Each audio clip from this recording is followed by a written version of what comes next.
So I was originally going to make this video with all the available information that I had, but I haven't finished it yet because it's midnight and I needed to sleep. And my god, the news that I found right after I waited to finish this video is some of the most BS industry practice that I have ever seen in my entire life. But before we get to that, let me explain the situation. In a recent video, I've talked about the removal of a feature called the Intimacy Mode in the remastered version of Senran Kagura Burst on the PS4 called Senran Kagura Burst ReNewal. On that video, I talked about how the decision for the removal was made by Sony, as confirmed by game publisher Xseed and some of its key members. In that video, I talked about how the decision was absolutely BS, considering that the Nintendo 3DS version of the game, which is the original version of the game, still has that feature. Yes, Nintendo, the family-friendly company, is somehow more lenient towards lewd content these days than Sony. I mean, I know it's a 2D brawler instead of a 3D, but it still has the Intimacy Mode. The PC version, however, will retain the Intimacy Mode because Valve is now more lenient in terms of uncensored games. The removal of this feature has caused quite a bit of hoopla around the gaming community and the fans of Senran Kagura. I do feel really bad towards the fans who time and time again had to face controversy after controversy after controversy on their most beloved game. This also caused a community affiliate of Marvelous Games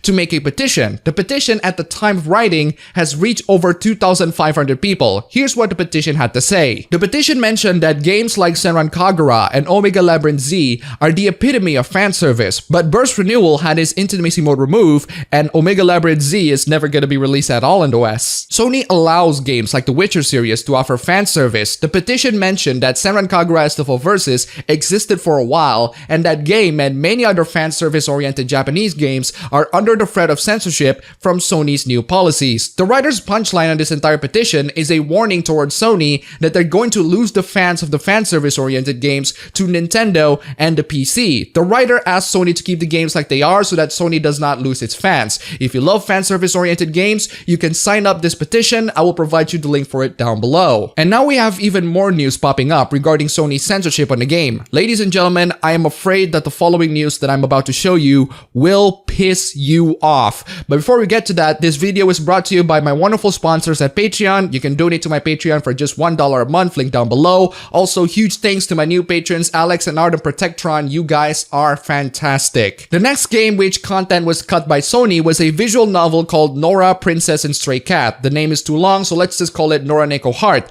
Nora Neko Heart was a visual novel released in 2016 on the PC and in 2017 on the PS Vita. Recently, the Switch and the PS4 version were released. As illustrated by Twitter user Yui Tachibana, we can see a rather lazy hack job of a censorship from Sony. It is such a lazy hack job of a censorship that the censored version is actually more lewd than its non-censored counterpart. In many of the CG screenshots that I'm showing to you right now, the Switch version of the game retains its original content. The PC version is actually the first version and therefore very not safe for work, so I'm not going to show them here. If you want to see them, link down below. But the PS4 version of the game covered up so much of the characters through the use of really glaring sunlight censorship. Now, the Switch version does have either sunlight censorship or other means of convenient censorship. The PC version, on the other hand, is completely uncensored. The Switch version is caught in a rather interesting middle ground between the PC and the PS4. It isn't too sexually explicit enough to be a hentai visual novel, but it's also not as ridiculously and lazily censored. It is more understandable on the Switch because the game is on the Nintendo store and they don't usually publish adult-only hentais. However, it doesn't make sense on the PS4 version. If the Nintendo Switch is able to get away with a little bit of censorship, why does the PS4 version need to censor it so much and so lazily? Also, another thing that I would like to add, the game is also released on PS Vita, and the PS Vita version is the same as the Nintendo Switch version. And just right after I talked about the censorship of Nora Neko Heart, there's another news surrounding Warriors Orochi 4. Apparently, Warriors Orochi 4 has a jiggle physics on the boobs. Out of all the 4 platforms in which this game is released, I want you to guess where they put the jiggle physics. No clickbait, the answer might shock you.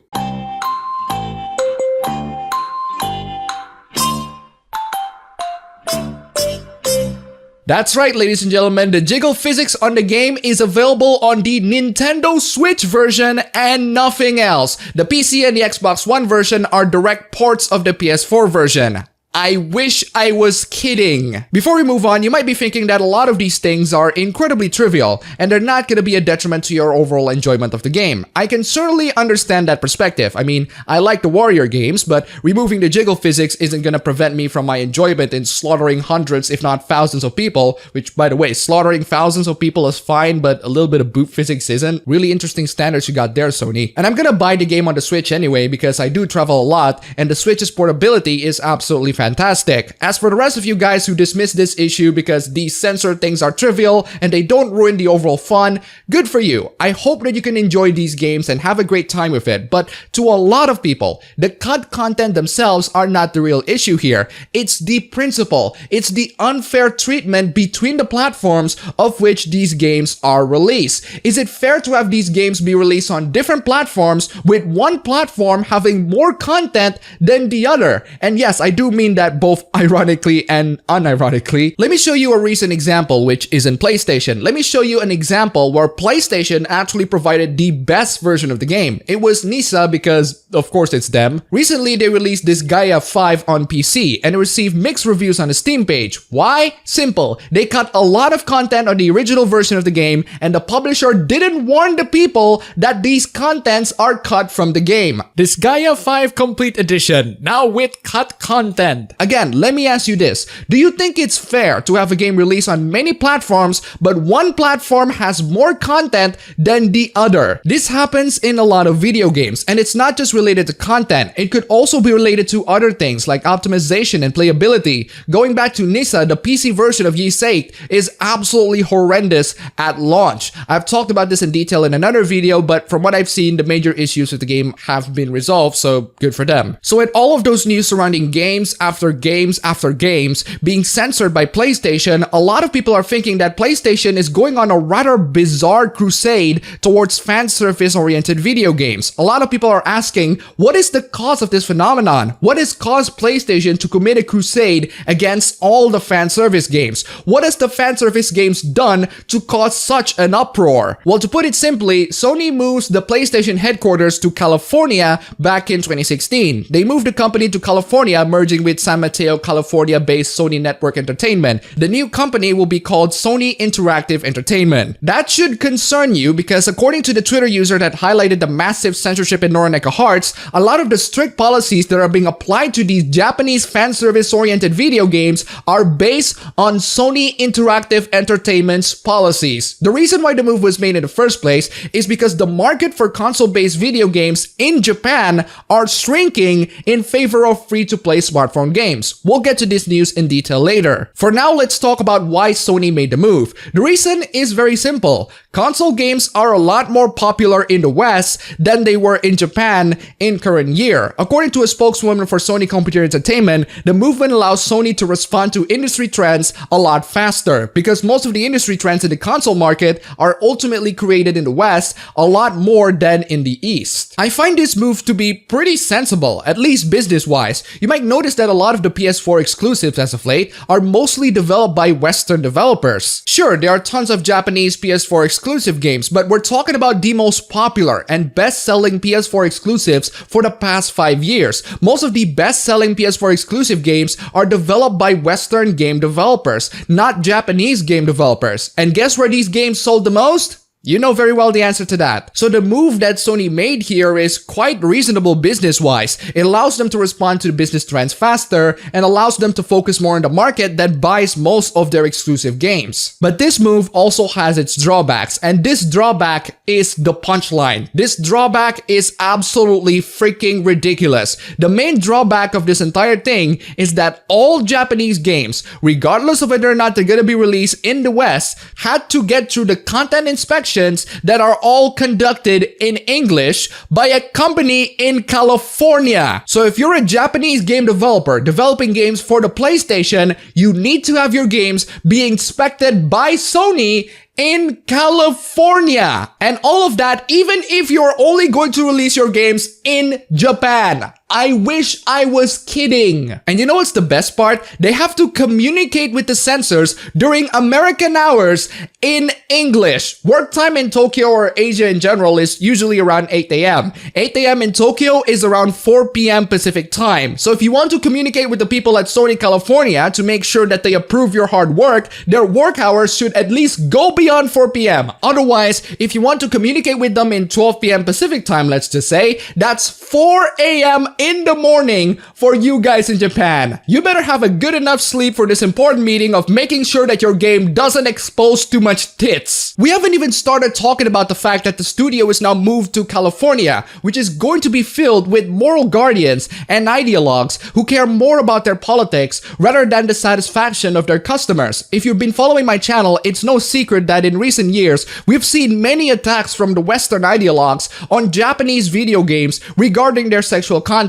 I think I can perfectly illustrate that entire debacle in this one picture. The most recent example that I talked about in another video is concerning Senran Kagura Reflections, but beyond that, we also have people attacking games like Dead or Alive Xtreme 3, we also have people attacking Xenoblade Chronicles 2, we also have people attacking Catherine, Persona, and pretty much Atlus games in general for reasons that are incredibly baffling. I have made videos on many Western ideologues attacking these games for really stupid and unfounded reasons, with criticisms that are vague, inherently political, and totally unhelpful. It doesn't make the games any better, or at least it doesn't for the people other than the ideologues who don't buy these games anyway. It actually makes the game worse. So with Sony Interactive Entertainment moving themselves to California, and with the current political climate in the West, which is incredibly freaking toxic, I don't think you're gonna see a lot of fan service oriented games coming to the PS4 without the content being cut. And now let's talk about the real bad news in the room, as if my previous discoveries aren't bad news enough. From the last news, you might have heard that the Japanese console market is shrinking in favor of more convenient smartphone titles. You might have heard about games like Fate Grand Order, Idolmaster, Love Life, Grand Blue Fantasy. These games are among the top 10 most popular smartphone games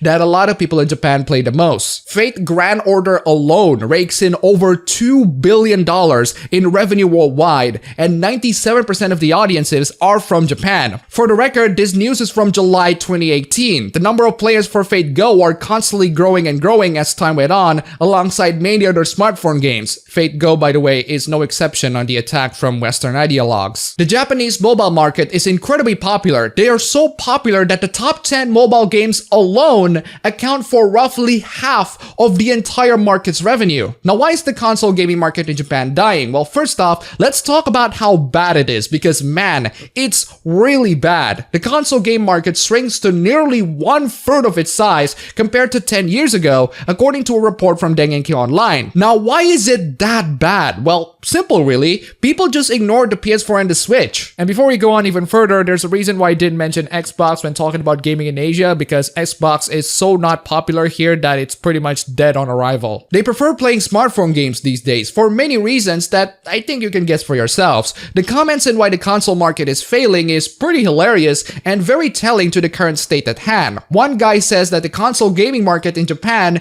is garbage. If you want to play the actually really good games, you have to learn English, which is really weird. I'm very sure most of the popular AAA games released in Japan have Japanese localizers. But regardless, one guy said that he hasn't bought a new game in 3 years. Japan only makes stupid pachinko games with famous voice actors. They rely too much on sequels and don't care about attracting new players. Everyone who loves games uses Steam these days, and the final one is the most interesting. Even if the games look and perform better, they're not truly evolving. And honestly, there's a lot of truth in that. So what's the information that we can take from all of this? Well, in terms of the preferred platform of choice, the gaming market in Japan, and actually Asia in general, are geared towards smartphone. Smartphone games are a lot more convenient and easier to play with, which is why there are tons and tons of users who prefer to play their games there. A lot of gaming enthusiasts are going to be disappointed hearing this news, but hey, at least you can still get your waifus in your smartphone games. So why is this bad news, you might ask? Well, it's bad news because we're probably not going to see a lot more Japanese game developers, or at least the fan service game developers, developing games on the console console because they're just simply not as profitable as before and they're going to be censored anyway. Now that might sound like bad news just for the console gamers, but this can also mean that we're probably not going to see more AA or even AAA fan service oriented games, unless if it's from a big studio. We're probably going to see more Japanese game developers making more profits in the smartphone market. Even the smartphone market can still hold your waifus and even husbandos, so why do you have to invest in developing more advanced games and not gain profit from them when you can develop simple smartphone games and gain tons of profit? So now that we have heard all of that, is there a hope for Japanese game developers to make fan service oriented games, not have any sorts of interference from the Western ideologues, and still make enough profit? And this, ladies and gentlemen, is where I bring in the good news. However, this good news is not going to be good unless if we can do something about it. The best thing that you can do right now is to actively voice your concerns, not just to Sony, but to your favorite game developers as well. Tell them the following information and give them hope that their games are going to be successful even if they're not doing it for the PlayStation. So in the recent GDC 2018, game developers were asked in which gaming platforms where they develop their games currently. 53% were developing games on the PC, 38% on the smartphone, and the rest are for combinations of consoles. As you can see, the PC just utterly dominates these platforms. And yes, the statistics are based on GDC, which means Western game developers. But that shows to you that the market for the PC is very substantial in the Western gaming market. What about Japan? Well, the PC gaming market is slowly on the rise in Japan. As one user who complained about the dying console market said, there is a significant amount of people who go to Steam in Japan. It's so on the rise that it's now back in focus at the Tokyo Game Show back in September last year, thanks to the presence of streaming and esports. It's obviously not as big as the mobile gaming market, but it is the close second. As the CESA statistics said for their 2015 report, PC gaming is almost as convenient as their mobile part, as pretty much most people own PCs or laptops and they don't need to buy exclusively gaming hardwares to enjoy the most popular titles right now. And even if they have to buy an additional hardware like a GPU for example, it would be a cheaper upgrade than buying an entire console. I live in Asia as well, specifically Indonesia, and from what I've read, the situation in Japan is very similar here. The PC and the smartphone market are growing and growing, while the PS4 and the Switch or any other consoles are slowly turning into niche luxury products. They are very expensive and the average consumers here are still touching the PS3s, which are not only significantly cheaper, but it's pretty much going to be a hacked version of it. You'll get more games at a considerably cheaper price. The PS4 and the Switch are not as easy to hack and they're still very expensive for the average consumers here. The PC on the other hand, most people already own a PC or a laptop. They can have access to the most popular esports titles like CSGO, Dota 2, League of Legends, even Overwatch. All of these games are pretty low in terms of the system requirements. Even the discrete NVIDIA graphics cards in laptops are capable of playing the latest esports titles at an acceptable frame rate and settings. And even if you desperately need a good graphics card for your PC, you can get very cheap deals. You can get an RX 460 or a GT 1030 here for around 1.5 million rupiah, as in less than $100. Hell, if you have another 1 million rupiah, you can bump it to a 1050 or a 1050 Ti, which should definitely cover you for a while. So you can see that the PC gaming market is growing and growing more and more popular, especially with the presence of streaming and esports titles, which are also very popular here. PC gaming here in Asia is just infinitely cheaper and more convenient than console gaming right now. And thanks to the growing popularity and convenience of PC gaming, we have more and more Japanese games being released on the PC. Valkyria Chronicles 4, Yakuza 0, Soul Calibur 6, Ni no Kuni 2, Residents of Fate, and so many more coming. All of those games that I mentioned earlier are also pretty low in terms of the system requirements. I can play most of them with a 1050 at 1080p 60 FPS. And guess what? These games are making quite a lot of money on PC as well. For example, the Bayonetta PC port, which was on sale for the moment, is not only very cheap here, but it's selling like freaking hotcakes when it was released. So all of this sounds like good news for upcoming Japanese game developers who develop fan service oriented games. There's an untapped market on the PC waiting to spend its money on the latest fan service games. So what's the problem here again? Well, like I said, it's untapped. I mean, sure, the big publishers already recognize the significance of PC gaming, but there are still many more Japanese game developers and publishers who didn't realize the importance of PC gaming. The first problem is these Japanese game developers should know about the growing significance of the PC market. Even if the Switch market didn't grab a lot of people, the PC market in Japan alone is growing at a steady pace. Japanese game developers who develop fan service-oriented games need to be able to take advantage of the benefits and privileges that the PC gives. The second problem is localizers. We need more and more good localizers. We need more and more people who actually know how to publish their games to the West with proper, faithful translations, uncut content, and most importantly, a good and stable port to the platforms at hand. The console market at the moment is dying in Japan, but there is hope for the PC market and the Switch market, both inside Japan and outside of Japan. I don't want to bring in even more bad news to you guys, but it's important for you people to know about this as well.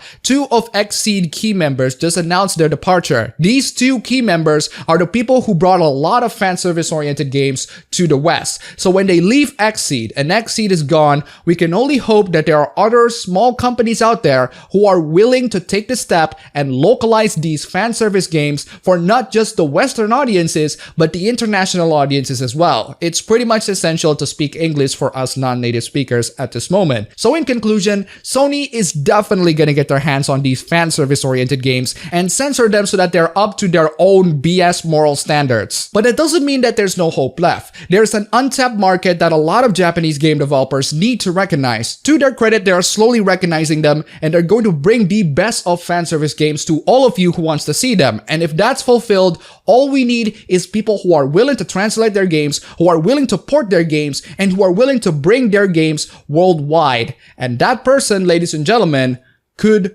be you. But if you can't do all of that, at this moment, the best thing that you can do right now is to tell these Japanese game developers, we want your games. We want them translated, we want them on PC or the Switch, and we will buy them. Let them know that you are willing to spend your money on these games, on these specific platforms, and give a giant middle finger to Sony.